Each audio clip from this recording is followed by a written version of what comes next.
ซื้อแผงโซลาร์เซลล์เพื่อติดตั้งความสว่าง LED โอ้พลังงานแสงอาทิตย์100 วัตต์เพิ่นก็พามาให้ประมาณอยู่75 ดอลลาร์ก็ถืออยู่ล้านจักล้านเท่าใดเฮาลืมแล้วนะล้านป้ายก็เอาไว้ซื้อหยังก็ได้หั่นนะในครอบครัวหรือว่าซื้อนู่นนี่นั่นในโลกก็แล้วแต่น้องเด้อ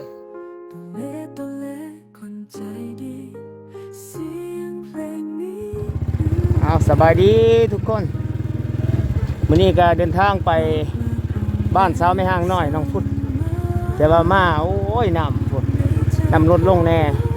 ฝนตกพี่น้องพายุเขามื้อนี้ก็ได้นำแผงโซลาร์เซลล์นะว่ามีไอฮักทางสหรัฐอเมริกาเพิ่นช่วยเหลือความสว่างให้กับน้องพุทธ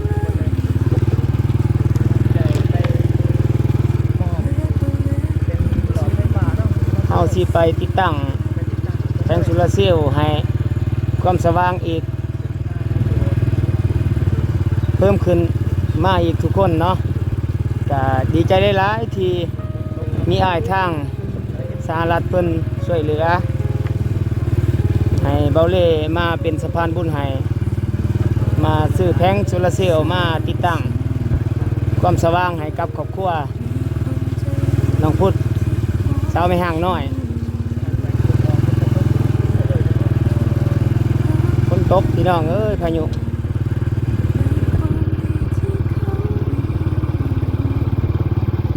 ที่นั่นไหนก็ฝากติดตามรับชมเด้อบ่แดดมื้อนี้บ่ฮู้ว่าแผงโซลาร์เซลล์สิคงหรือบ่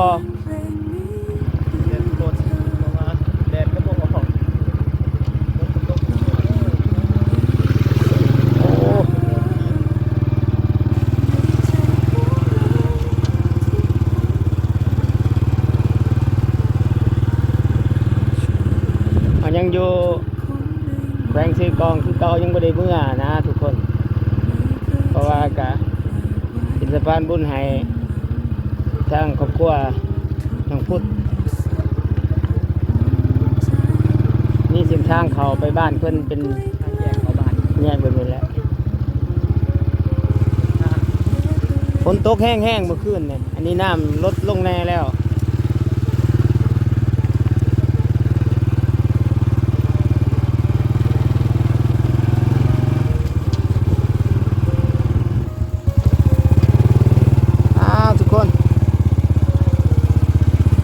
ได้แค่แพงเด้อแพงโซลาร์เซลล์เด้อโอ้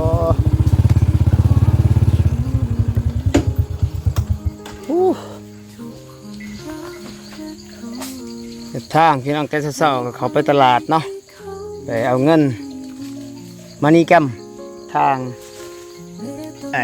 ทางสหรัฐเพิ่นฝากมาช่วยเหลือซื้อแผงโซลาร์เซลล์เพื่อติดตั้งความสว่าง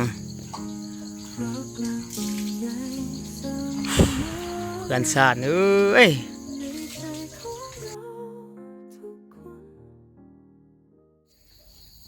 มื้อนี้ก็ยังเดินทางมาบ้านน้องอีกคือเก่าทุกคนก็ยังอยู่แถวนี้แหละวนๆเวียนๆไปๆมาๆสบายดียามเช้าเด้อสบายดีโดยสบายดีเป็นอะไรเสียงคือต่างมื้อนี้เจ็บคอบ่สบายโอ้เป็นหวัดไข้หวัดอันบ่ได้ไข้ติเป็นเจ็บคอซื่อๆบ่ไข้น้ำโอ้ยไข้ขึ้นพี่นะนี่แหละอากาศมันเปลี่ยนเนาะไฟบ่ได้มาแล้วบ่มื้อนี้ปิดแล้วบ่ถึกงับแล้วบ่หรือว่าบ่ได้งับยังยังเนาะฮะนี่ก็บ่เลยก็ได้นำอันนี้นะเอามาติดตั้งให้น้องพุทธเพื่อนเพิ่นแพงอันนี้แพงโซลาร์เซลล์แม่นเฮาก็บ่ฮู้ปานใดแพงโซลาร์เซลล์เฮาก็ซื้อมามื้อเช้านี่แหละไปเอาเงินมี FC อ้ายฮักทาง สหรัฐเพิ่นฝากเงินมาให้มาซื้อแพงอันนี้ แข่งฝน แพงจุลซื้อแข่งฝนเนาะฝนตกมื้อเช้าเนาะ โต๊ะของเสา แม่น ฝนตกแห้งเติบทุกคน เบาคัน เมื่อ เบาตัวเล็ก แบบว่า แข่งฝนไปเลย พายุอันนั้นนะพายุเขาพี่น้องก็ได้ซื้อเอาตัวว่าสิเอาตัว50วัตต์ยันบ่ฮุงปานใดเอาตัว100วัตต์เลยซะ100วัตต์บ่ฮู้มันสิฮุงซำใดนะบ่เคยใส่เด้ออืมมีแต่ซบเป่าน่ะน้องเอ้ยเฮ็ดได้ไดอ่ะลองเบิ่งFC นะโอ้ยซบเป่าพี่น้องเอ้ยแพงสุรเสียเฮ็ดได้บัดนี้มีบ่อยู่ในซองเบิ่งเนาะใส่อยู่ให้ FC เบิ่งโอ้ยสิแต่ซบเป่าว้าวขอโทษขออภัยเด้อทุกคนบ่สบายเนาะเฮ็ดจังไดน้องได้แต่กองเป่าผู้นี้แหละบ่มีความสว่างโอ้หยอกน้องผู้นี้อย่าเครียดเด้อน้องเด้อโอ้ยอย่าเศร้าอะไรพี่น้องก็ได้ซื้อมาน้องมันอยากเศร้าๆแล้วอ่ะนี่ของแท้มันอยู่ในนี่พี่น้องตัวนั้นของปลอมซื่อๆเป็นอะไรขอมานั่งข้างๆเพิ่นให้กำลังใจเพิ่น เบาคันเป็นมือกล้องให้เด้อ ของแท้ทุกคนเนี่ยก็ขอโทษ FC เด้อว่าเขาเบาเลยมันทบร้อยบ่ได้แล้วตัวมองว่าเกิดอุบัติเหตุถึกผ้านะก็ขอโทษเด้อบ่แม่นว่าอยากนั่งแบบนี้เด้มันทบบ่ได้นี่ เพิ่นเจ็บเข่าเพิ่น หัวเขาต้องพูดเป็นอยู่บ่ประกอบเขาก็บ่ฮู้ทุกคนแล้วมันสิเยี่ยงแบบใดมันฮู้มันอยู่ไสเนาะเป็นประกอบอยู่ว่าแบบนี้บ่มีหยังเนาะมีแต่ผู้บ่าวอยู่ให้มีหยังเลยทุกคนอ้าวนี่ก็ประมาณนี้เนาะเป็นสายสากอันนี้มันสากได้สิวะเนาะหรือว่าเนี่ยไหนงงเลยทุกคนมีสายสากมีพวกไทยศอกไทยซี่อีสังโอ้หลายรุ่นแท้สายไฟมีรีโมทเปิดแอร์นี่แอร์ประมาณ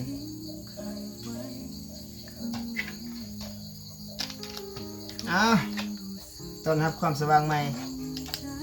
ความสว่างนี่ถือว่าแบบว่าบริเซียค่าไฟใส่แต่ แสงแดด แสงแดดถ้าบ่แดดสิเฮ็ดแนวใดบัดนี้มาน้องถ้าบ่แดดก็มืดคือเก่า บ่แดดก็ไต่บ่ได้ LED LD โอ้พลังงานแสงอาทิตย์100 วัตต์เนี่ยได้ต่อครับผู้นะ โซล่าอีกจังนี่ว้าวคือสีสว่างค่ะให้เยี่ยงทางใดไปพูดหรือเขามาทางห้องมันจัง เขามาในหอ มันจังสะดวกมั้งทางนี้ทางคางนี่บ่ปานใดพี่น้อง พอสบายลูกสอกลางคืนมันสิสว่าง จะเข้าต่อในเด้อสิลองเบิ่งเป็นอะไรมีโหมดจะใส่กดอีกครั้งเนาะลองประกอบไปเพิ่น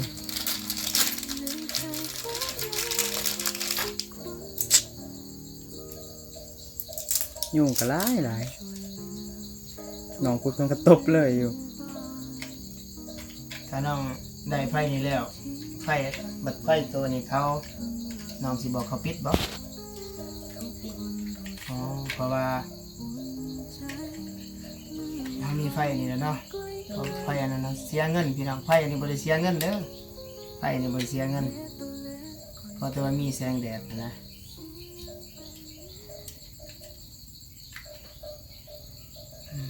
ประกอบรีโมท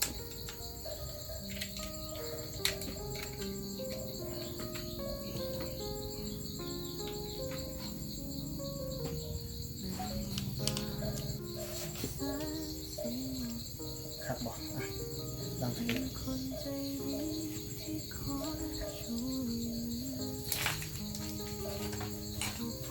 แข็งซ้ายแต่ยาวอยู่ตัวนี้ไปตั้งอยู่พุ่นนะต้องไปตั้งเนาะตั้งไว้นะทางบ้านน้องส่วนไรกับแดดบ่เนาะแดดอยู่บ่ แดด แดดเนาะ โดย มันฮ้อนทางบ้านมันก็บ่ค่อยสบายเด้อเดี๋ยวมื้อหน้าสิซื้อยามาให้ น้องบ่ทันมียาบ่มีแล้วบ่ บ่ เป็นไข้บ่หรือว่าเป็นไอนั่นน่ะ ทั้งไข่ทั้งไอ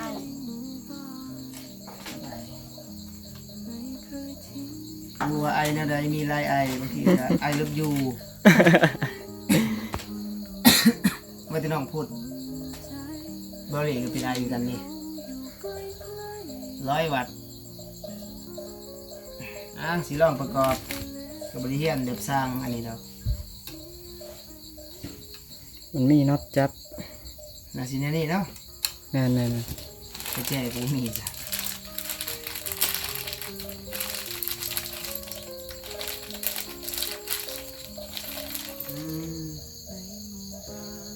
เกือบสิบ่รอดประกอบสิหุงหรือบ่เนาะเฮาซื้อใหม่มันก็ยังบ่ฮู้ว่าสิหุงหรือบ่เฮาบ่ได้ไปใส่แดดสิทดลองเบิ่งเบิ่ง ๆมาลุ้นว่าสิหุงหรือบ่ ออนออฟลอง เอา หุงอยู่บ่ หุงอยู่แต่ว่าค่อยๆ เพราะว่าเฮาบ่ทันตากแดด หุงปรับได้หลายแบบบ่โอ้น้องเคยบ่ใส่ บ่ บ่เคย โดย โอ้เปิดนี่ดิตัวนี้เด้อเปิดตัวนี้เด้อถ้าน้องจะปิด โอ้มันบ่สบายถ้าน้องจะปิดต้องบีบตัวสีแดงถ้าจะเปิดบีบตัวนี้ตัวนี้นี่ตัวนี้ตัวนี้คอยแห้งมีหลายแบบชื่อว่าเอาน้องทดลองเปิดเบิ่งให้น้องทดลองเปิดย่านว่าเพิ่นบ่ฮู้ปานใดหั่นนะได้ปะคงบ่ หุงอยู่ แต่ว่าไฟมันค่อยเพราะว่า ไฟอันนั้นไฟมันคอยเพราะว่าเฮาบ่ยังบ่ได้ไปตัด บ่ได้ตากแดด จือแล้วบ่ เพิ่งซื้อออกมาแล้วก็ประกอบเลย มันปิดเลยเนาะตัวปิดสีแดงคือทุกข้างดีใจด้วยนะวันนี้เนาะดีใจอยู่บ่ ดีใจ ดีใจสิบ่ได้เสียเงินค่าไฟมีแต่ขอวอนเทวดาบอกให้แดดเด้อแดดแห้งๆแน่ถ้าแดดแห้งมันแห้งหุงแห้งบ่ได้บ่ แม่น ถ้าแดดแห้งมันก็แห้งหุงแห้ง แต่ว่าแดดแห้งมันสิเก็บพลังงานหลาย เขาบ่เคยใช้จักเทื่อเป็นครั้งแรกที่เขาซื้อ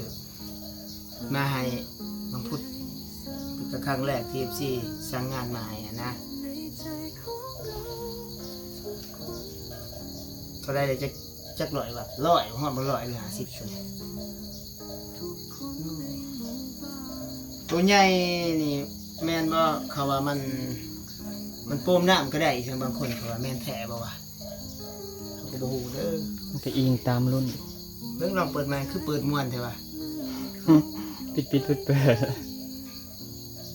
ปิดแล้วบ่เปิดปิดสีเหมือนเลยนี่คือโทรศัพท์เจ้าในยามจำเป็น มอบให้นะทุกคนเดี๋ยวเราสิไปตั้งตัวนี้พูดแหละอยู่แล้วก็สิเอาถ้าฝนตกเฮาเอาเข่าบ่ไอ้บ่ไงเอาบ่เคยเลยถ้าฝนตกเฮาเอาเข่าบ่แพงนี่หรือว่าตากฝนเลยก็ได้ ตากฝนเลยก็ได้ต่างแต่ว่ามันสีบ่ทนถ้าว่าเนี่ยเวลาฝนเฮาควรเก็บไว้ข้างในแต่ว่าแข็งฝนเลยไฟมันสีบ่ทนบางทีมันก็ตาย จริงเนี่ยเดี๋ยวน้องเด้อเวลาฝนตกน้องเอาเข้ามาแพงตัวนี้ เวลาแด ย่า ด นว่ามันตายหั่นนะ เวลาแดดยังเอาไป คันแดดเอาออก เอาออก โอเคตามนั้นเด้อยันว่าจะน้อยฝนก็ตากเลยเดี๋ยวว่าหามื้อโอ้ตายแล้วว่ะเป็นใหญ่นะ อืม เฮาก็เบาเลยก็บ่ค่อยฮู้ดอกเรื่อง อันนี้แพงอันนี้นะเฮาบ่มีความรู้ด้านอิเล็กทรอนิกส์ก็ขอบคุณกับคุณอาเพิ่นเด้อทางเมืองนอกเพิ่นน่ะนะที่ช่วยเหลือแล้วก็มีเงินเหลืออยู่ทุกคนเพิ่นก็พากมาให้ประมาณอยู่75 ดอลลาร์75 ดอลลาร์ก็ถึงอยู่ล้านจักล้านเท่าใดเฮาลืมแล้วนะล้านปลายนี่แหละแล้วซื้ออันนี้ก็ประมาณอยู่เท่าใดเลยประมาณ800,000ปลายนี่แหละตัวนี้ตัวราคาถือกว่านี้ก็มีนะทุกคนแต่แพงมันน้อยแต่ว่ามันก็บ่ฮู้ว่ามันสิหุ้งหรือซำใดหั้นนะเฮาก็บ่จักซำนี้ก็โอเคเนาะน้องพุทธเนาะ โ โดย จะมีกระหุงเลยเนาะ โดย หุงแล้วทุกคนอันนั้นก็เอาไว้ซื้อน้ำมันรถน้ำมันล่างแน่ก็ยังมีเงินเรืออยู่นี่แหละรู้ว่าเรือจักแสนน่าสิจักแสนอีสังละแสนสาหัสบ่จัก นี่ น้ำ เด้ จิ อ ตน้ำใจ ประมาณอันนี้แหละใบอันนี้เนาะอันนี้ใบแสนทุกคนอ่ะถือก่อนแสนนี่ใบแสนอันนี้คือใบแสนกีบบ่แม่นแสนบาทแต่ถ้าแสนบาทนี่ประมาณ60ปลายกว่าล้านนะอยู่ลาวอะนะ อ่า ก็ยังมีอีก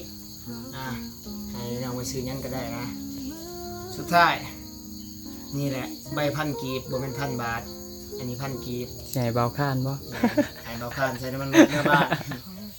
ประมาณนี้เด้อน้องเด้อน้องก็เอาไว้ซื้อหยังก็ได้หั้นนะในครอบครัวหรือว่าซื้อนู่นนี่นั่นให้ลูกก็แล้วแต่เด้อน้องเด้ออันเดียวเราสิประกอบอันนี้ให้ก็ขอบคุณทาง FC ทางสหรัฐที่ช่วยเหลือมอบความสว่างให้แก่ครอบครัวเพิ่นนะที่สงสารน้องเพิ่นนะเฮาก็ดีใจหลายแล้วก็เป็นเกียรติที่ได้ มามอบให้น้องพุทธอยู่ทางบ้านนนท์มีไซเมืองละมำแขงเสียกองขอให้อ้ายดีๆมีแห้งเด้อแล้วก็ประสบผลสำเร็จในหน้าที่การงานทุกอย่างเนาะถ้าบ่มียังไงมีแต่กำอวยพรสู้ๆเมาเล็กก็สู้ๆน้องมีหยังอวยพรให้อ้าย ขอบคุณหลายๆเด้อ ทางเมืองนอกเพิ่น ขอบใจอายได้ลายที่ซอยน้อง ให้ ข ค อ วามส ให้ ว่าง อา เนาะ ยพด ว่า ขอ ไว้ ให้อายอยู่ดีมีแห้ง โดย ร่ำรวยเด้อ หมดเลยเนาะ อ้าวครับ เพิ่นจะ ขอบขอบคุณหลายๆเด้อ บ่สบาย ทางอ้ายสหรัฐเพิ่น ยังไม่ได้ซื้อยามาให้น้องยังไม่ได้มียาเนาะนะมีสิประกอบตั้งนี้ไว้ใช้น้องจะตั้งไว้ใช้กะว่าอยู่เทึ่งนี่บ่ โดย ตั้งอยู่เทึ่งก็เยี่ยงมานี่เนาะมาห้อง โดย จังสิสว่างห้องนี่กับห้องนั้นนำ แม่น เลยนะบัดนี้สิลองอยู่ให้ดุนๆเด้อเฮิงๆเด้อมองนั้นน่าจังแดดคักเนาะ โดย เดี๋ยวบ่ข้านที่เป็นสร้าง ว่า อุ้ยวิทยาเรียนกว่าลูกอีก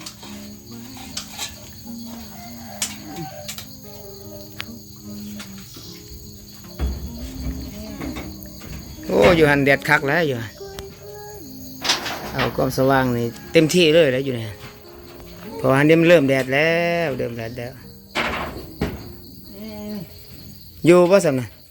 อยู่แล้ว อยู่เวลาพ้นตกน้องก็เอาเขา ต่อสายไป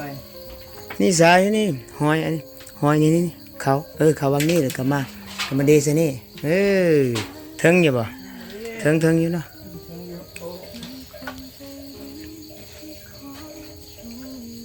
โอ้คัก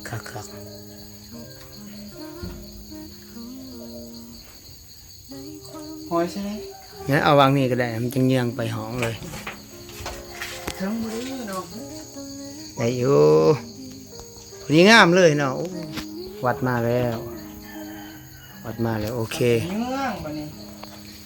ซ้ำสิเยืองผู้บ่าว เดี๋ยวผู้บ่าวมาดิ จะสิเยืองยังละ ก่อนเด้อ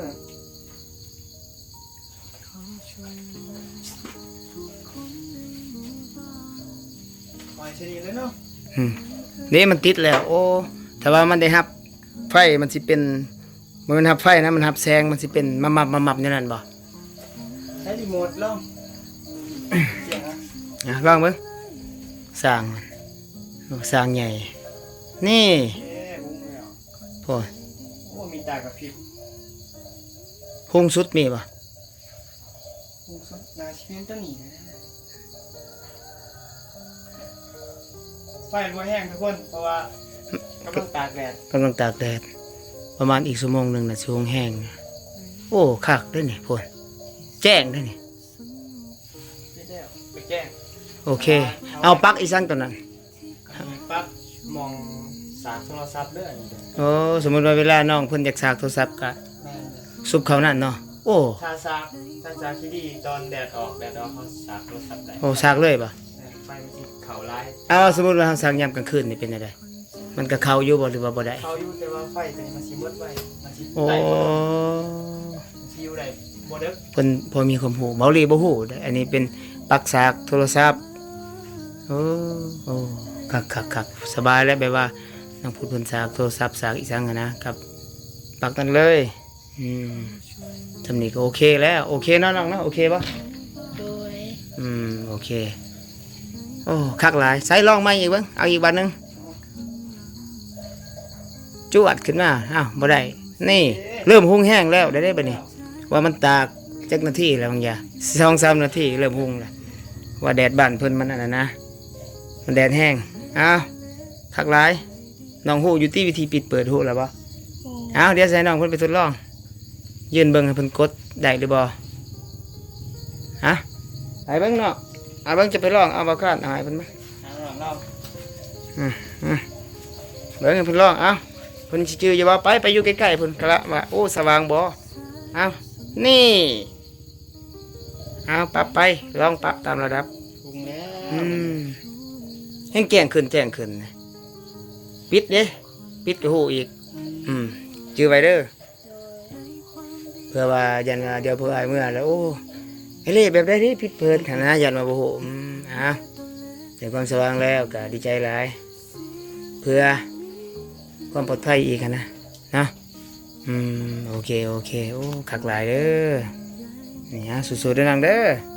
สู้ๆกับขอบคุณอ้ายทางเมืองนอกที่ช่วยเหลือให้ความสว่าง เป็นไฟโซลาร์ เป็นไฟพี่นะอันนี้แบบสำคัญในยามกลางคืนเพราะว่าบางทีนะ